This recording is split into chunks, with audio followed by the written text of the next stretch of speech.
السلام علیکم ناظرین، اسلان خان یوسف زیب سے مخاطب ہوں۔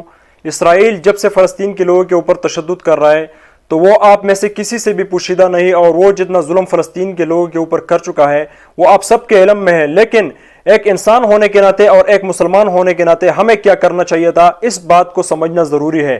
تو سب سے پہلے اس معاملے کو سمجھنے کے لیے صورتحال پہ تھوڑا نظر ڈالتے ہیں کہ جب اسرائیل نے وہاں مسجد الاقصی میں نمازیوں کے اوپر تشدد کیا، اور پھر لوگوں کو جو کہ وہ پچھلے کئی مہینوں سے کئی سالوں سے وہاں اسرائیل نے جس علاقے میں بھی قبضہ کیا ہے وہاں وہ فلسطین کے لوگوں کو گھروں سے نکال رہا ہے اور وہ طرح طرح کا تشدد کر رہا ہے، اور پھر اس کے بعد غزہ میں جو ہے 3 بڑے بلڈنگز گرائے گئے، اور بدلے میں حماس کی طرف سے بھی اسرائیل پر راکٹ حملے ہوئے۔ لیکن ان سارے معاملات پر OIC نے اتوار کے دن ایک اجلاس بلایا، اور وہاں OIC نے کیا کیا؟ OIC نے صرف یہ جتنے بھی واقعات ہوئے ہیں صرف اس کے اوپر نظر ثانی کی، صرف ان واقعات کو ریویو کیا، یہ بتایا کہ جی اسرائیل جو ہے وہ ناجائز قبضے کر رہا ہے، اسرائیل فلسطین کے لوگوں کے اوپر تشدد کر رہا ہے، اسرائیل طرح طرح کا ظلم کر رہا ہے، اور صرف ان چیزوں کو ریویو کیا۔ حالانکہ یہ تو ہر دنیا کے ہر فرد کو پتا ہے، یہ سب مسلمانوں کو پتا ہے۔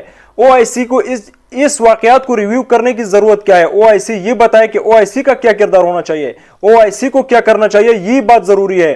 اور اس کے بعد OIC نے UN کی سیکورٹی کونسل کی ریزولوشن جو ہے ان کو ریویو کیا، یعنی ان کو یاد دلایا اور یہ کہا کہ UN جو ہے وہ اس میں انٹروین کرے، اور وہ جو ہے اسرائیل پہ دباؤ ڈالے کہ وہ سیز فائر کرے، یعنی وہ جنگ بندی کرے اور جو ہے مزید ظلم نہ کیا جائے۔ لیکن میں صرف OIC کو یہ بھی بتانا چاہتا ہوں کہ آپ مجھے بتائیں کہ ایک غلطی کا ایک ازالہ ہوتا ہے، اور ایک جرم کا ایک سزا بھی ہوتا ہے۔ اسرائیل اگر جرم کر رہا ہے، اسرائیل اگر گناہ کر رہا ہے تو اسرائیل کو سزا کون دے گا؟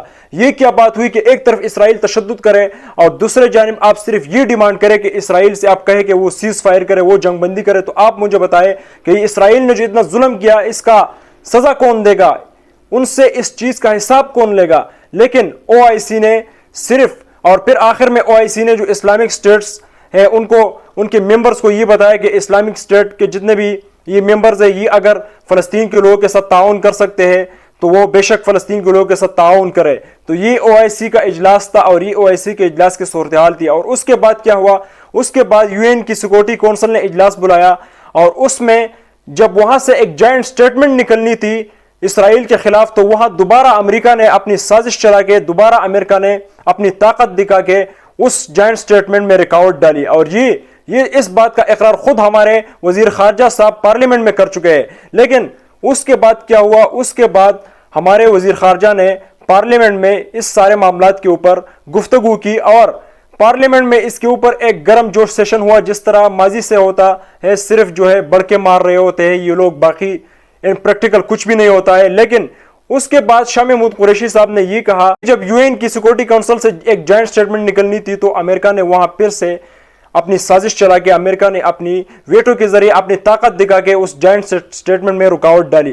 لیکن اس کے ساتھ ساتھ شاہ محمود قریشی صاحب یہ کہہ رہے ہیں کہ میں نے امریکہ کی وزیر خارجہ سے یہ درخواست کی کہ وہ اسرائیل پر دباؤ ڈالے کہ وہ سیز فائر کرے، وہ جنگ بندی کرے۔ اور اس کے بعد شاہ محمود قریشی صاحب نے جو US کی سیکٹری ہے، US کی اسٹیٹ سیکٹری ہے، ان سے انہوں نے ٹیلی فونک رابطہ کیا، اور وہاں اس نے فلسطین کے مسئلے کے اوپر اور افغانستان کے مسئلے کے اوپر گفتگو کی۔ لیکن میں شاہ محمود قریشی صاحب کو اور پاکستان کی حکومت کو یہ بتانا چاہتا ہوں کہ آپ یہ اپنے آنکھوں کے اوپر آپ نے یہ جو پٹی باندھی ہوئی ہے یہ کب تک باندھی رہے گی؟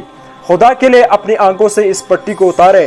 لیکن میں پاکستانی حکومت کو اور وزیر خارجہ شاہ محمود قریشی صاحب کو یہ بتانا چاہتا ہوں کہ آپ جس US کے جو اسٹیٹ سیکٹری ہے، آپ جس سے یہ گفتگو کر رہے ہیں اور آپ اس کو یہ بتا رہے ہیں کہ آپ اسرائیل پہ دباؤ ڈالیں، حالانکہ وہی US کا وہی اسٹیٹ سیکٹری جو ہے اس نے آج سے کچھ دن پہلے پریس کانفرنس میں جب اس سے پوچھا گیا کہ آپ اسرائیل یہ جو ظلم کر رہے ہیں تو کیا آپ اسرائیل کے اوپر مذمت کرتے ہیں، تو اس نے اسرائیل کے اوپر مذمت بھی نہیں کیا، اس نے کنڈیم بھی نہیں کیا، اور آپ اس کو کہہ رہے ہیں کہ جی آپ اسرائیل پہ دباؤ ڈالیں۔ اور آپ تو یہ بھی بھول گئے کہ اسی امریکہ کے جو وائس پریزیڈنٹ ہے کاملا ہیرس، اس نے IPAC کے اجلاس سے خطاب کرتے ہوئے کیا کہا تھا کہ ہم ہمیشہ اسرائیل کے ساتھ کھڑے ہیں، اور ہم اسرائیل کو ہر طرح کی مدد کریں گے، اور ہم ابھی بھی اسرائیل کو ہم $38 بلین کا امداد دیں گے۔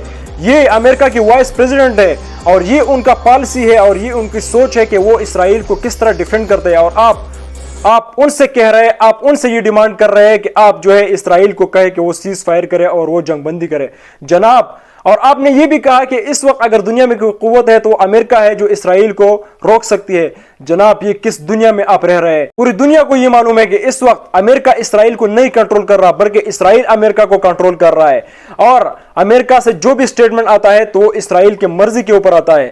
لیکن میں امت مسلمہ کو یہ بتانا چاہتا ہوں کہ یہ جتنا بھی ظلم ہو رہا ہے آپ یہ نہ سمجھیں کہ یہ جو عرب سٹیک ہولڈرز ہے, یہ جو عرب کے سربراہان ہیں, اس کی مرضی سے نہیں ہو رہا, یہ ان کی مرضی سے ہو رہا ہے. یہ جتنا بھی تشدد ہو رہا ہے فلسطین میں یہ عرب سربراہان کی مرضی سے ہو رہا ہے. اور میں عرب کی عوام کو میں سمجھتا ہوں, ان کے دلی جذبات جو ہے وہ مسلمانوں کے ساتھ اٹکے ہوئے ہیں, وہ مسلمانوں کے ساتھ دلی جذبات رکھتے ہیں جس طرح ہم رکھتے ہیں. لیکن جو عرب سربراہان ہے وہ جو ہے وہ بک چکے ہیں, عرب سربراہان کی مرضی سے یہ تشدد ہو رہا ہے. لیکن اب یہ وقت ہے ہمیں اپنے گریبان میں سوچنے کا, اب یہ وقت ہے ہمیں ایک ہونے کا, اب یہ وقت ہے OIC سے اپنے راہ جدا کرنے کا, کیونکہ یہ OIC مسلمانوں کی مفاد میں نہیں ہے. کل اور میں حکومت پاکستان سے اور امت مسلمہ سے ایک اور سوال پوچھنا چاہتا ہوں. کل اگر پاکستان کو کسی مسئلے کا سامنا ہو, اور کل اگر پاکستان کو کوئی مسئلہ درپیش ہو, کل اگر پاکستان پہ اس طرح ظلم اور تشدد ہو رہا ہو, تو کیا OIC یہ کہے گا کہ جی ہم مذمت کرتے ہیں؟ تو کیا ایک مذمتی بیان سے پاکستان کا مسئلہ دور ہو جائے گا؟ تو اگر OIC آج فلسطین کے لوگوں کے لیے عملی اقدام نہیں کر سکتا تو وہ کل پاکستان کا کس کام کے آئے گا؟ اور کل دنیا میں اگر کسی اور مسلمان پہ اور انسان پہ ظلم ہو رہا ہے تو OIC کل کیا عملی اقدام کرے گا؟ تو یہ وقت ہے اپنے آپ کو سمجھنے کا, یہ وقت ہے یورپی یونین کی طرح ایک اسلامک یونین بنانے کا, اور یہ وقت ہے نیٹو کی طرح ایک اسلامک ملٹری الائنس بنانے کا. اور ایسا ایک اسلامک ملٹری الائنس نہیں جو صرف ایک طبقے کی مفاد میں ہو, بلکہ ایسا اسلامک ملٹری الائنس جو کہ دنیا میں اگر کہیں بھی مسلمان کے اوپر ظلم ہو رہا ہو تو وہ اس کے لیے آواز اٹھائے اور اس کے لیے وہ عملی اقدام کرے. اور آخر میں امت مسلمہ کو اور پاکستانی عوام کو بھی یہ بتانا چاہتا ہوں کہ آپ نے ابھی اپنے لیے لیڈر چننا ہے. یہ ایک لیڈر چننے کا وقت ہے, اور یہ ایسے لیڈرز چننے کا وقت ہے جو آپ کے لیے عملی آواز اٹھائے, جو آپ کے لیے عملی اقدام کرے, جو سلطان صلاح الدین ایوبی کی اس یاد کو تازہ رکھنے کے ارادے رکھتا ہو, جو سلطان صلاح الدین ایوبی کی طرح دشمن کے آنکھوں میں آنکھیں ڈال کے بات کرتا ہو, اور جس کے خوف سے دشمن بھی کامتا ہو. اور یہ وقت ہے احمد شاہ ابدالی کی طرح ایک انصاف پسند اور ایک ایسا رہنما چننے کا وقت ہے کہ جس کے خوف سے دشمنوں کی نیندیں حرام ہوتی تھی. اور یہی وقت ہے کہ شہاب الدین محمد غوری کے وارثوں کو چنا جائے جو اس کی یادوں کو تازہ کرے, اور یہی وقت ہے کہ نور الدین زنگی کی وارثوں کو چنا جائے. مزید اس طرح کے لیڈرز ہمیں نہیں چاہیے جو صرف مزاحمتی بیان دے کے ایک مسلمانوں کو حقوق دلائیں گے. ایک مزاحمتی بیان سے کچھ نہیں ہوتا. یہ وقت ہے ایسے لیڈر چننے کا جو آپ کے لیے عملی طور پہ میدان میں آئے اور آپ کے لیے عملی اقدام کرے.